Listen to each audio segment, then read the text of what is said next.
Hello everyone, and welcome back to this amazing channel once again. So today I bring to you all this interesting, scrumptious and delectable recipe, the best ever.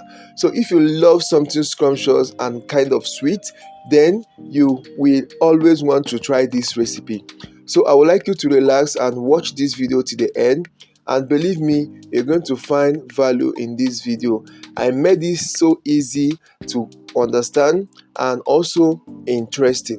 So relax, enjoy this amazing video. And if you're just meeting me for the first time, please don't forget to subscribe to this channel. Also follow me on my Facebook page, The Variety Chef, for all amazing recipes. So let's dig it.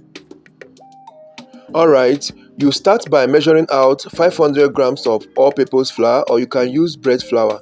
To that you add 75 grams of sugar and 8 grams of salt. Then you go in with 5 grams of instant dry yeast. This is the particular yeast I use for this recipe, for those that always ask which type of yeast do I use. Next you go in with 20 grams of milk powder.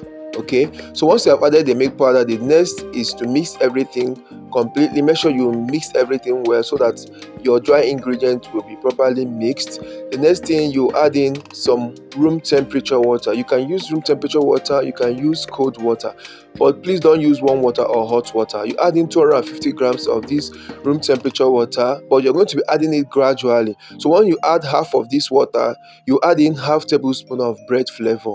Then you go ahead and start mixing everything thoroughly. So as you keep on mixing, you'll be adding in the remaining part of the water. So once you are done adding the water, you're going to have your dough kind of dry like this. It's not kind of wet, like too wet.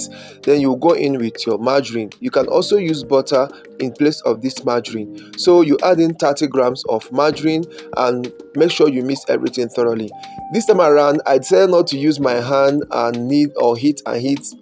So I just put that in my mixer and I use my industrial dough mixer to mix everything super soft. I just kneaded it with my mixer for 30 minutes with the speed 2, and everything was ready. Then I went on and cover this. So you're going to cover this and let it rest for like 20 minutes, and after the 20 minutes, the next thing to do is to take this out from whatever you use to wrap it, then place it on a lightly floured work surface, and then you divide the dough into 8 equal parts. So I measured each of my dough 100 grams. Okay, so I divided it into 8 equal parts, each weighed 100 grams. So after you must have divided the dough into 100 grams each, then you're going to stuff each of these dough with the chocolate bars. So this chocolate bar was gifted to me by someone, but I don't want to just eat it like that, and I thought of what I can make with this chocolate bar, and this thought of making chocolate buns came into my mind. And you guys, this came out scrumptious. The taste was super amazing, guys. You just need to try this recipe. I'm not mincing words. And please, if you have not followed me on my Facebook page, please find me on Facebook at The Variety Chef.